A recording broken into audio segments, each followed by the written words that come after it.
Next we have Carlos Weiser from Caracas, Venezuela, with Greek Squad. Hi everyone. The story I'm proposing is called Greek Squad. It's about a young anthropologist called Nicholas who has to travel to Greece to find out about his missing sister. She's an archaeologist and she went MIA, while she was doing some excavation work in the island of Delphi, where the mythical Oracle of Delphos is supposed to be located. When before he went there, he got a letter from her saying that she made some amazing discoveries and in a hidden cavern. When he gets there, he finds the cave and he discovers a mainframe computer called Delphos. And this computer transports him back in time to ancient Greece. So he finds himself in an unknown land, surrounded by a raging war between the Greek nations and gods that walk the earth and live among humans. He also finds that his sister is being held captive in the impenetrable city of Troy. And also he finds out that these so-called gods are actually humans that have very advanced technology because they come from a distant future. So they use that technology to make themselves look as gods.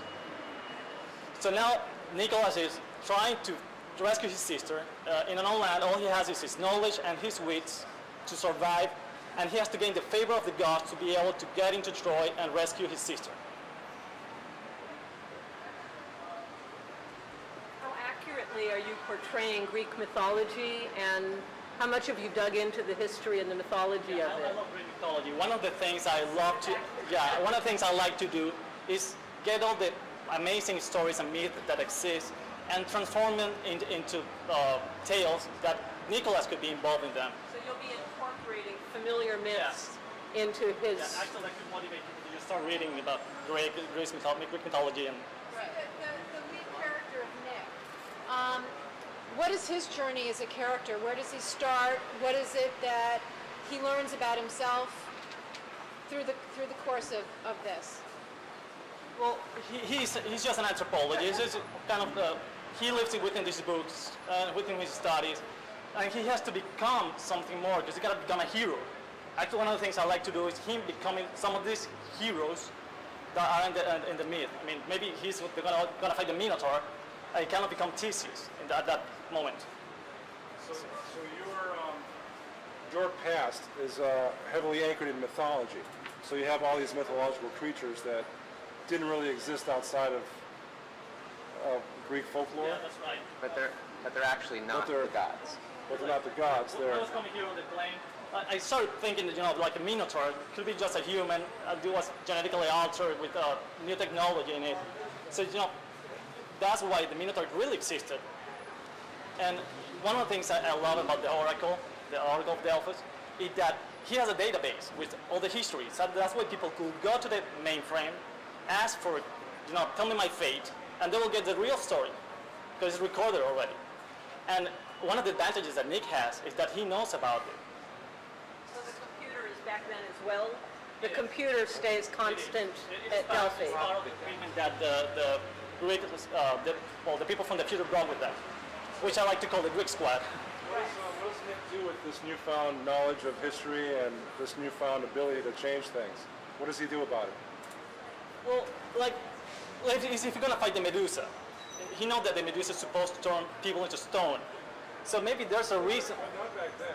I mean, here's a guy from our present day, right?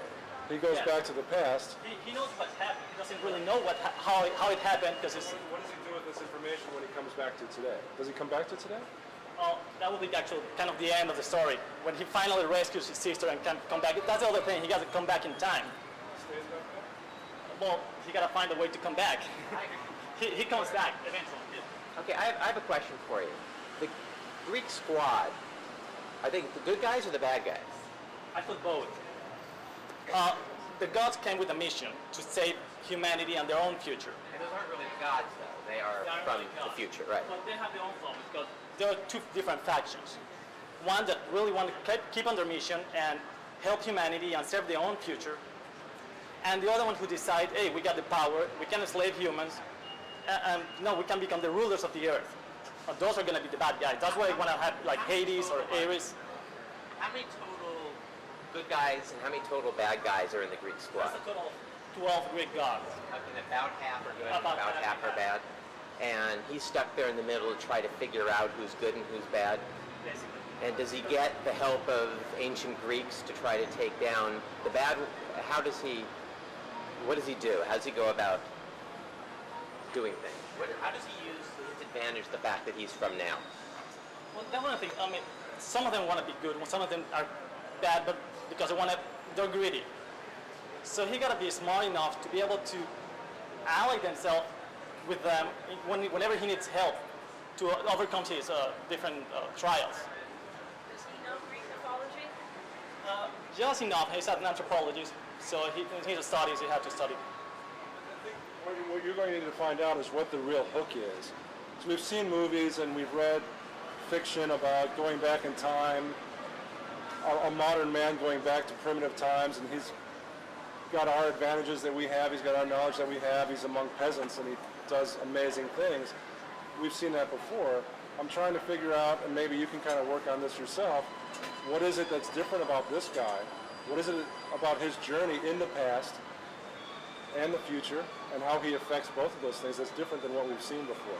Other than the fact that it's Greek mythology, and you have these Greek mythological characters in there, we need more than that.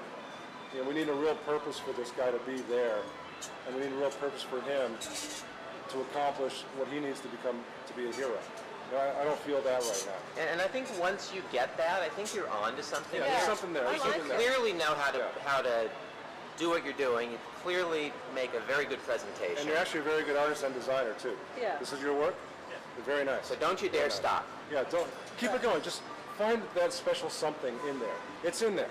The computer, it's a great idea, all that, but find out how all that affects everything else.